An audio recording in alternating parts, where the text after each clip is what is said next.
Look, there's no easy way to say this. 7 more Blockbusters just closed. You're officially the last one on Earth. I don't love the pattern that's starting to emerge. Hello? Remember Friday nights? For millions, it meant one thing: Blockbuster. It wasn't just a store, it was a destination. Families, kids, and movie lovers all flocked there for a weekend's worth of entertainment. For just a few dollars, you could rent your favorite film, or that strange B horror movie with the creepy puppet that made your friends squeal. Blockbuster dominated living rooms, and it seemed untouchable. But how did a company this big, this popular, suddenly disappear? Was it because they ignored the rise of streaming? Or did they make choices that slowly ate away at their profits? Today, we're diving into the rise, peak, and fall of Blockbuster, the story of how a movie giant went from unstoppable to almost forgotten. If you love stories like this, hit that like button and subscribe to Meltdown Diaries so you don't miss any of our deep dives into history's biggest meltdowns. The golden age of TV and the arrival of VH. Before Blockbuster and the rise of home video, watching TV could be frustrating. If your favorite show was on and you missed it because you were grounded, visiting relatives, or there was a power outage, that was it. You had no way to catch up. You were completely at the mercy of broadcasters. Then came the VCR, and everything changed. Suddenly, people had control. They could record shows, rewind, and watch movies whenever they wanted. No more rushing home to catch the latest episode or missing a film because of scheduling conflicts. Hollywood quickly realized the opportunity. Soon, major movie hits were being released on VHS, often about a year after leaving theaters. Fans could finally own a copy of their favorite movies and watch them as many times as they wanted. This sparked a new home entertainment boom. But it wasn't just big Hollywood films. Low-budget, straight-to-video movies also flooded the market, offering viewers countless options. Horror films, comedies, and even quirky B-movies suddenly became available to rent and watch at home. The VCR and VH tapes had created a whole new world of choice and convenience, and it set the stage for stores like Blockbuster to become household names, the birth of video rentals. The idea of renting movies started small. The very first video rental store opened in 1975 in Germany, but it didn't make a huge splash. The real change came in 1977 when George Atkinson opened Video Station in Los Angeles. Atkinson's store was simple but revolutionary. People could pay a few dollars to take movies home and watch them on their own schedule. Soon, Hollywood studios noticed the opportunity. They began signing deals with video stores to license their biggest movies, creating a growing competitive rental market.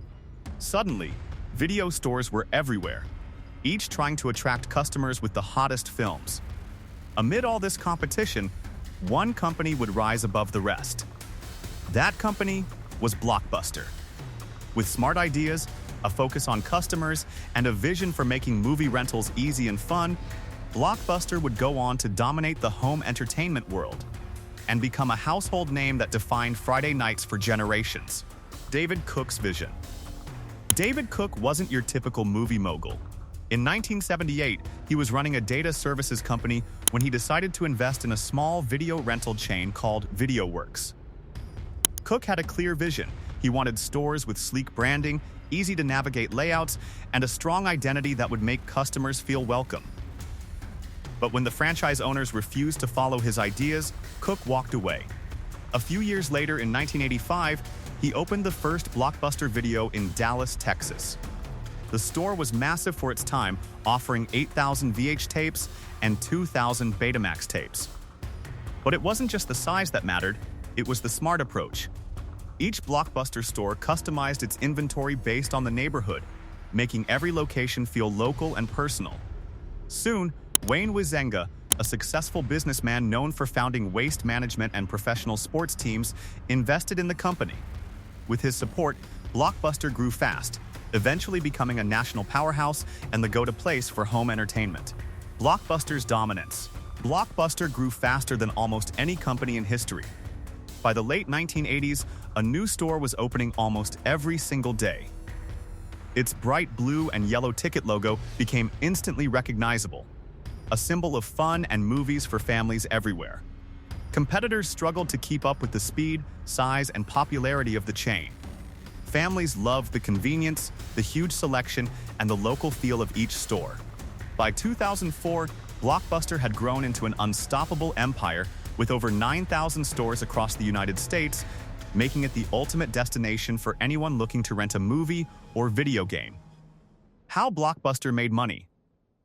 Blockbuster had a simple but very effective way of doing business. Customers could rent movies for a few days for just a small fee, making it easy and affordable for families to enjoy a night of entertainment at home. Late fees were a big part of the company's income, encouraging people to return movies on time. But if someone wanted to keep a movie, the discount racks offered used films at low prices. This made it possible for families to build their own collections without spending a lot. Blockbuster gave people choice, convenience, and fun, all under one roof. Blockbuster and video games. In the 1980s, video games exploded in popularity, and Blockbuster didn't want to miss out. They started renting games, giving customers a chance to try expensive titles before deciding to buy. This was a big deal for kids and gamers who loved the chance to play without paying full price.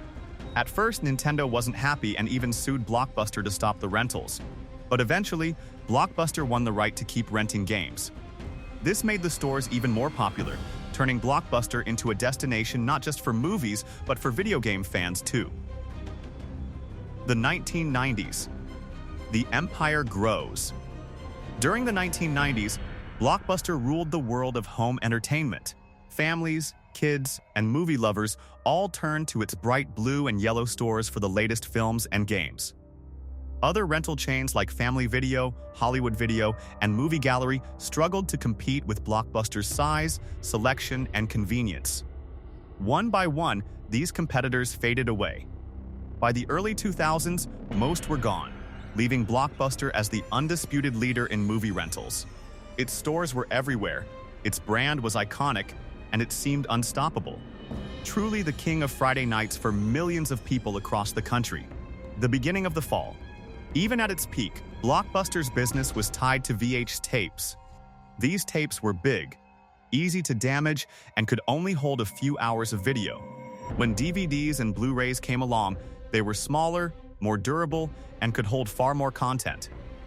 They also offered bonus features like behind-the-scenes clips and director commentary, making them very appealing to fans.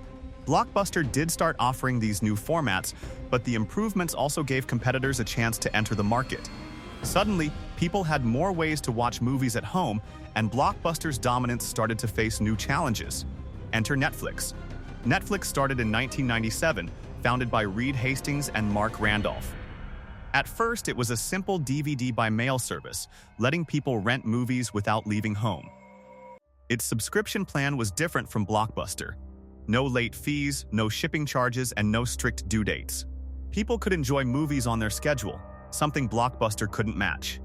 In 2000, Netflix even offered to sell the company to Blockbuster for $50 million. But Blockbuster said no. That one decision would become one of the biggest turning points in entertainment history, eventually helping Netflix change the way the world watches movies and shows. Streaming revolution. In 2007, Netflix started streaming, letting people watch thousands of movies and shows instantly from home. It wasn't just rentals anymore, viewers could press play whenever they wanted. Netflix then began creating original shows, starting with House of Cards in 2013, followed by hits like Orange is the New Black and Stranger Things.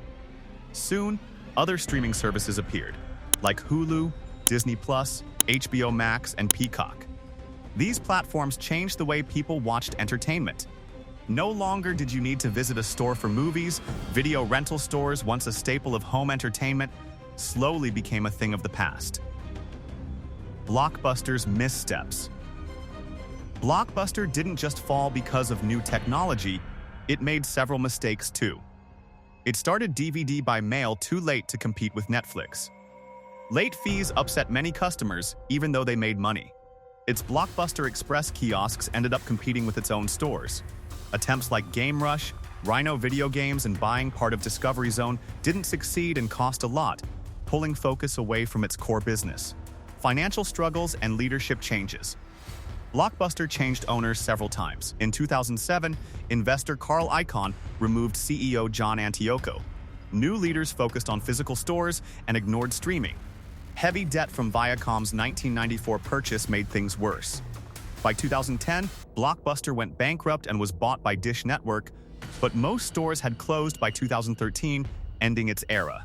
The last Blockbuster. Today, just one Blockbuster still exists, in Bend, Oregon. Once Pacific Video, it became a Blockbuster franchise in 2000 and survived on its own. It rents 1,200 titles to 4,000 members, keeping nostalgia alive. Lessons from Blockbuster. Blockbuster's story shows important lessons. Businesses must adapt quickly as technology changes. Ignoring competitors, like turning down Netflix, can be costly. Staying focused matters. Diversifying into unrelated areas can hurt. And always care about customers. Late fees and hard policies can push them away. Success depends on smart choices. Nostalgia and the future. Blockbuster's brand still holds nostalgic value. Many who grew up with the stores remember them fondly.